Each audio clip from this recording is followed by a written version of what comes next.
कंबर खां ॾिसूं था न्याज़ हुसैन तुनियो जी ही रिपोर्ट। कंबर जे शहरियुनि सां सेप्को जे तरफ़ां थींदड़ नाजाइज़िन ख़िलाफ़ समाज सुधारक सिकंदर सनम झुंडेल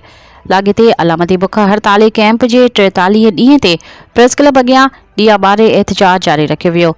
एहतिजाज में शरीक शहरी ऐं शागिर्दनि फ्रेंड्स समाजी सथ जे सॾ ते पहिरीं ॾींहं खां अॼु 43 ॾींहं ताईं एहतिजाज जारी रखियो, जंहिंमें समाजी अॻवान अकरम गोपांग ख़ालिद चांडियो पारां ऐवान सहाफ़त में सहाफ़िन आॾो दाहींदे चयो त सेप्को पारां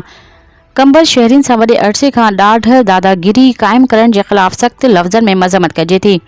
कंबर जी अवाम मथां डिडक्शन बिल ख़त्म करे लोड शेडिंग ख़त्म करे शहरियुनि खे सहूलियत लाइ कंप्लेन सेंटर खोलण, मुदे ख़ारिज तारूं तब्दील करण ऐं शहर जे मुख़्तलिफ़ पाड़नि मां लाथल ट्रांसफार्मर लॻाया वञनि ऐं सार्फ़िन जे घरनि ऐं दुकाननि अॻियां मीटर लॻाए ॾियण जी सहूलियत सां गॾु कंबर जे रोडनि जे विच ते बीठल बिजली जा पोल हटाए हिक साइड कया वञनि। अहिड़े मुतालबनि जी मंशता ताईं एहतिजाज जारी रखण जो पिणु ऐलान कयो।